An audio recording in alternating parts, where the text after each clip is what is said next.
موت سب سے بڑی حقیقت ہے جس کو ہر شخص بلا بیٹھا ہے،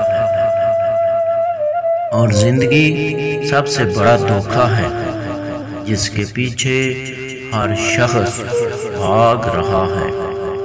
اپنی اندھیری قبر کو خود روشن کرنے کی تیاری کرو۔ آج زندہ انسان سے کوئی وفا نہیں کرتا تو کل کیا مٹی کے ڈھیر کے لیے کون دعا کرے گا؟ عبادات ضرور کیجیے مگر معاملات پر بھی توجہ دیں۔ کعبے کے چکر لگانے سے لوگوں کو دیے ہوئے چکر معاف نہیں ہوتے۔ میرے دل کا درد کس نے دیکھا ہے؟ ہمیں تو تڑپتے صرف رب نے دیکھا ہے۔ ہم تنہائی میں بیٹھ کر روتے ہیں، لوگوں نے تو بس ہمیں اکثر ہنستے دیکھا ہے۔ تنہائی اکیلا رہ جانے کو نہیں کہتے، دراصل یہ وہ احساس ہے جس کی کوئی پرواہ نہیں کرتا۔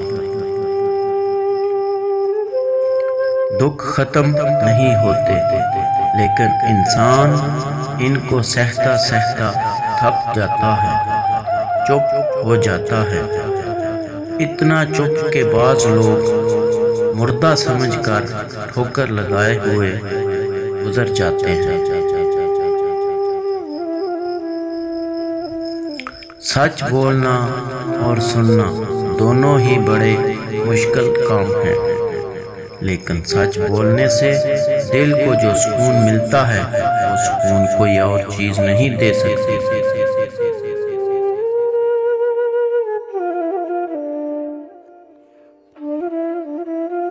اللہ سے مانگو، بے حساب مانگو، بلا جھجک مانگو، کیونکہ وہی ایک ذات ہے جو واپسی کا تقاضا نہیں کرتی۔ ایک شخص نے ایک بزرگ سے کہا، میں سکون چاہتا ہوں۔ بزرگ نے فرمایا، اس جملے میں سے میں نکال دو، یہ تکبر کی علامت ہے۔ چاہتا ہوں نکال دو، یہ خواہش نفس کی علامت ہے۔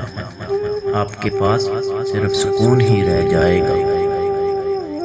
ایک بزرگ سے کسی نے پوچھا، یہ عبادت کرنے کے لیے بہترین دن کون سا ہے؟ بزرگ نے کہا، موت سے ایک دن پہلے۔ اس نے حیرت سے کہا کہ موت کا وقت تو معلوم نہیں۔ فرمایا، تو پھر زندگی کے ہر دن کو آخری دن سمجھو۔ جب کوئی تمہارا منتظر ہو اس کو اتنا کم انتظار کرواؤ جتنی زیادہ اہمیت وہ تم کو دیتا ہے۔ اتنا نہیں کہ اس کا انتظار بھی ختم ہو جائے اور اس کی نظر میں تمہاری اہمیت بھی۔ اچھا انسان ریاضی کے صفر کی طرح ہوتا ہے جس کی اپنی کوئی قیمت نہیں ہوتی، مگر جس کے ساتھ جڑ جاتا اس کی قیمت 10 گنا بڑھا دیتا ہے۔ دوستی میں دوریاں تو آتی رہتی ہیں، پھر بھی دوستی دلوں کو ملا دیتی ہے۔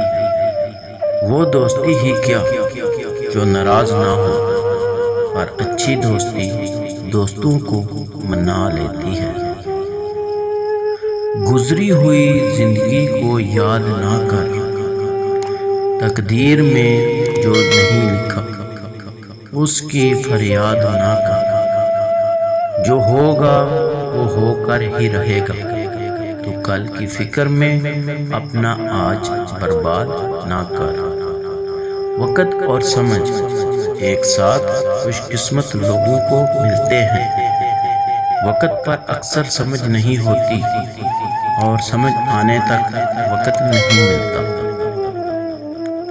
شکریہ، خدا حافظ۔